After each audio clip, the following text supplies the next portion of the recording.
Hi hello ವಿದ್ಯಾರ್ಥಿಗಳೇ. So ಎಲ್ಲರೂ ಕೂಡ SLC ರಿಸಲ್ಟ್ ಅಪ್ಡೇಟ್ಗೆ ಸುಸ್ವಾಗತ. ಓಕೆನಾ, ಬೆಳಗ್ಗೆ ಕೂಡ ಹೇಳಿದ್ದೆ ಕೋರ್ಟಲ್ಲಿ ಏನೇ ಥರದ ಆಗಿರ್ತಕ್ಕಂಥ ಇವತ್ತು SLC ವಿದ್ಯಾರ್ಥಿಗೆ ಸಂಬಂಧಪಟ್ಟ ಹಾಗೆ ಒಂದು ಕೋರ್ಟಲ್ಲಿ ಇವತ್ತು ಕೇಸ್ ನಡೀತೈತೆ. ನಿಮ್ಮದು ಗ್ರೇಡಾ ಅಥವಾ 625 ಮಾರ್ಕ್ಸ್ ಬರ್ತದ, 525 ಬರ್ತದ.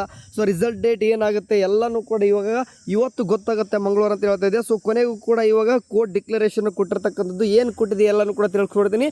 ಸೊ ನಮ್ಮ ಚಾನಲ್ಗೆ ನೀವೇನಾದರೂ ಫಸ್ಟ್ ಟೈಮ್ ವಿಸಿಟ್ ಕೊಟ್ಟಿತ್ತಂದರೆ ನೋಡಿರಿ, ಸಬ್ಸ್ಕ್ರೈಬ್ ಆಗಿ. ಆ್ಯಂಡ್ ಮುಂದೇನು ಕೂಡ ರಿಸಲ್ಟ್ ಲಿಂಕ್ ಬಿಟ್ಟ ತಕ್ಷಣ ನಿಮಗೆ ಲಿಂಕ್ನ ಪ್ರೊವೈಡ್ ಮಾಡ್ತೀನಿ, ಬೇಗನೆ ನೋಡೋರಂತೆ. ವಿತೌಟ್ ಸರ್ವರ್ ಬರಲಿಕ್ಕಿಂತ ಮುಂಚೆನೇ ನೀವು ಚೆಕ್ಔಟ್ ಮಾಡ್ಕೊರೋಂತೆ. ಓಕೆ, ಈಗ ರಿಸಲ್ಟ್ಗೆ ಸಂಬಂಧಪಟ್ಟಾಗೆ ಏನು ನಡೀತಿದೆಪ್ಪ ಒಂದು ಕೋರ್ಟಲ್ಲಿ ನಿಮ್ಗೆ ಮೊದಲು ವಿಷಯ ತಿಳಿಸ್ಬಿಡ್ತೀನಿ ನೋಡಿ. ಮೊದಲು ಏನಿತ್ತು ಅಂತಂದರೆ, ಈಗ ಎಕ್ಸಾಮ್ ಬರೋಕ್ಕಿಂತ ಮುಂಚೆಕ್ಕೆ ಹಿಂದಿ ಸಬ್ಜೆಕ್ಟನ್ನು ಬದಲು ಥರ್ಡ್ ಲ್ಯಾಂಗ್ವೇಜ್ ಅಂತ ಕನ್ಸಿಡರ್ ಮಾಡೋಣ. ಈ ಥರ್ಡ್ ಲ್ಯಾಂಗ್ವೇಜ್ಗೆ ಏನಂತಂದರೆ ಗ್ರೇಡ್ನ ಕೊಡೋಣ. ಯಾಕಂದರೆ ಥರ್ಡ್ ಲ್ಯಾಂಗ್ವೇಜು ಇದು ಓನ್ಲಿ ಎಷ್ಟು ಹುಡುಗರು ಥರ್ಡ್ ಲ್ಯಾಂಗ್ವೇಜ್ ಫೇಲ್ ಆಗೋ ಕಾರಣ ಸ್ಟೂಡೆಂಟ್ ಭವಿಷ್ಯಕ್ಕೆ ಅಫೆಕ್ಟ್ ಆಗುತ್ತೆ ಅಂತ ಗೌರ್ಮೆಂಟ್ ಏನು ಮಾಡುತ್ತಂತಂದರೆ ಮಧು ಬಂಗಾರಪ್ಪ ಹೇಳಿಕೆ ಕೊಡ್ತಾರೆ. ಹಿಂದಿಯ ಅಂದರೆ ಬಹುಶಃ ಆಲ್ಮೋಸ್ಟ್ ಎಲ್ಲರೂ ಕೂಡ ಗೊತ್ತಿರುವಾಗೆ 99% ಹಿಂದಿ ಇರೋ ಕಾರಣ ಥರ್ಡ್ ಲ್ಯಾಂಗ್ವೇಜು ಹಿಂದಿನ ಅಂತ ಕನ್ಸಿಡರ್ ಮಾಡ್ಕೊಂಡು ನಾನು ಕೂಡ ಮಾತಾಡ್ತೀನಿ. ಇವಾಗ ಆ ಹಿಂದಿ ಸಬ್ಜೆಕ್ಟ್ ಏನು ಮಾಡೋಣ ಅಂತಂದರೆ ಗ್ರೇಡ್ನ ಕೊಡೋಣ, ಮಾರ್ಕ್ಸ್ನ ಬೇಡ ಅಂತ ಕನ್ಸಿಡರ್ ಮಾಡಿಬಿಟ್ಟು ಬಿಫೋರ್ ಎಕ್ಸಾಮ್ಗಿಂತ ಮುಂಚೆ ಸ್ವಲ್ಪ ದಿನದಾಗ ಹೇಳ್ತಾರೆ. ಬಟ್ ಅದಕ್ಕೋಸ್ಕರ ಹುಡುಗರು ಕೂಡ ಏನು ಮಾಡ್ತಾರೆ, ಕಡೆಗಣಿಸ್ತಾರೆ ಸಬ್ಜೆಕ್ಟ್ನ, ಹಂಗೆ ಎಕ್ಸಾಮ್ ಕೂಡ ಬರೀತಾರೆ. ಬಟ್ ಕೆಲವೊಂದಿಷ್ಟು ಸ್ಟೂಡೆಂಟ್ ಏನು ಮಾಡ್ತಾರೆ ಅಂತಂದರೆ ಕೋರ್ಟ್ಗೆ ಹೋಗ್ಬಿಟ್ಟು ಅಪ್ಲಿಕೇಶನ್ ಹಾಕ್ತಾರೆ.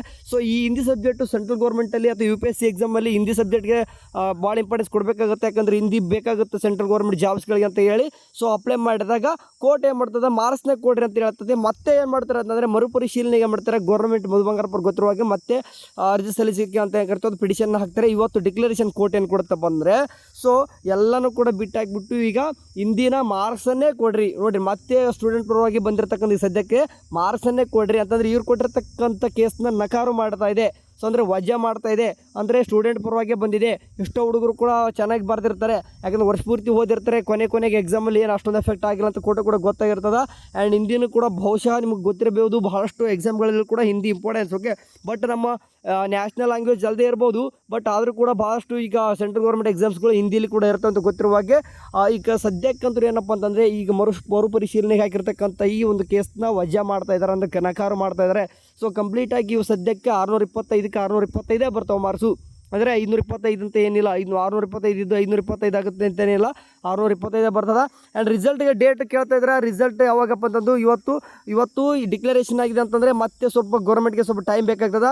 ಇವತ್ತು ನಾಳೆ 21 ಅಂತಂದರೆ 24ಗೆ ಬರ್ಬೋದಾ ನಿಮ್ಮ ಹೇಳ್ತಕ್ಕಂಗೆ ಮೊದಲು ಕೊಟ್ಟಿರ್ತಕ್ಕಂಥ ಡೇಟ್ಗೆ ಅಂತಂದರೆ 24ಕ್ಕೆ ಬರೋದು ಸ್ವಲ್ಪ ಕಡಿಮೆ ಅನಿಸ್ತದ. ಸೊ ಒಂದು 2 ಡೇಸು ಒಂದು 25 ಅಥವಾ 26 ಅಥವಾ 27ರವರೆಗೂ ಕೂಡ ಹೋಗ್ತದೆ, ಭಾಳ ಲೇಟ್ ಆಗಲ್ಲ. ಇನ್ ಕೇಸ್ 24ಕ್ಕೆ ಬಿಡ್ತೀನಿ ಅಂತ ಹಠ ಮಾಡಿತ್ತಂದರೆ ಏನು ದೊಡ್ಡ ವಿಚಾರವೇ ಅಲ್ವ ನಮ್ಮ ಕರ್ನಾಟಕ ಗೌರ್ಮೆಂಟ್ಗೆ, ಇದೇನು ದೊಡ್ಡ ವಿಚಾರನೇ ಅಲ್ಲ ನಿಮ್ಮ ರಿಸಲ್ಟ್ ಬಿಡೋದು.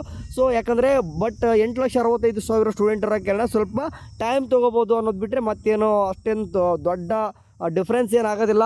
ನಿಮ್ಮ ರಿಸಲ್ಟ್ ಏನೇ ಆಗಲಿ ಬಿಟ್ಟ ತಕ್ಷಣ ತಿಳಿಸ್ತೀನಿ. ಆ್ಯಂಡ್ ಪಾಸಿಂಗ್ ಪರ್ಸೆಂಟೇಜ್ ಯಾವ ರೀತಿ ಇದೆ, ಎವ್ಯಾಲ್ಯೂಷನ್ ಯಾವ ರೀತಿ ಆಗಿದಾವ, ಈಗೆಲ್ಲ ಕೂಡ ಪೇಪರ್ಸ್ ಎಷ್ಟು ಚೆಕ್ ಆಗಿದಾವ, ಮತ್ತು ರಿಸಲ್ಟ್ ರೆಡಿ ಆಗ್ತಿದೆ ಎಲ್ಲನೂ ಕೂಡ ಮುಂದೆ ಬರ್ತಕ್ಕಂಥ ಅಪ್ಡೇಟ್ಸ್ ಎಲ್ಲ ಹೇಳ್ತೀನಿ ಅಂತ. ಸದ್ಯಕ್ಕೆ ಹಿಂದಿಗೆ ಗ್ರೇಡ್ ಬದಲಿಗೆ ಮಾರ್ಕ್ಸನ್ನೇ ಕೊಡ್ತಾರೆ. ಸೊ ಇದು ನಿಮ್ಗೆ ಎಷ್ಟು ಗ್ರೇಡ್ ಕೊಡಬೇಕಿತ್ತ, ಮಾರ್ಕ್ಸ್ ಕೊಡಬೇಕಿತ್ತ, ನಿಮ್ಮ ಅಭಿಪ್ರಾಯ ತಿಳಿಸಿರಿ ಕಮೆಂಟ್ ಬಾಕ್ಸಲ್ಲಿ. ಯಾಕಂದರೆ ಎಷ್ಟು ಹುಡುಗರು ಕೂಡ ಚೆನ್ನಾಗಿ ಬರ್ದಿರಲ್ಲ, ಗ್ರೇಡ್ ಬರ್ತಂದು ಬಿಟ್ಟಿರ್ತಾರೆ. ಬಟ್ ಇವಾಗ ಸಡನ್ನಾಗಿ ಹೇಳಿಬಿಟ್ರು, ಈ ಥರ ಭಾಳ ಕನ್ಫ್ಯೂಷನ್ ಕ್ರಿಯೇಟ್ ಆಗಿತ್ತು. ಅದೇನೇ ಆಗಲಿ ಮರೆಯ ಮೊದಲು ರಿಸಲ್ಟ್ ಬರಲಿ ಅನ್ನೋರು ಕೂಡ ಇರ್ತಾರೆ. ನಿಮ್ಗೆ ಯಾವ ರೀತಿ ಅನಿಸುತ್ತೆ ಕಮೆಂಟಲ್ಲಿ ಹಾಕ್ರಿ. ಆ್ಯಂಡ್ ಚಾನಲ್ಗೆ ಸಬ್ಸ್ಕ್ರೈಬ್ ಆಗಿ. ಆ್ಯಂಡ್ ಎಲ್ಲ ಅಪ್ಡೇಟ್ಸ್ಗಳು ಕೂಡ ವಾಟ್ಸಪ್ ಚಾನಲ್ ಕೂಡ ಸಿಗ್ತವೆ, ಜಾಯ್ನ್ ಆಗಿ. Thank you, have a nice day, bye.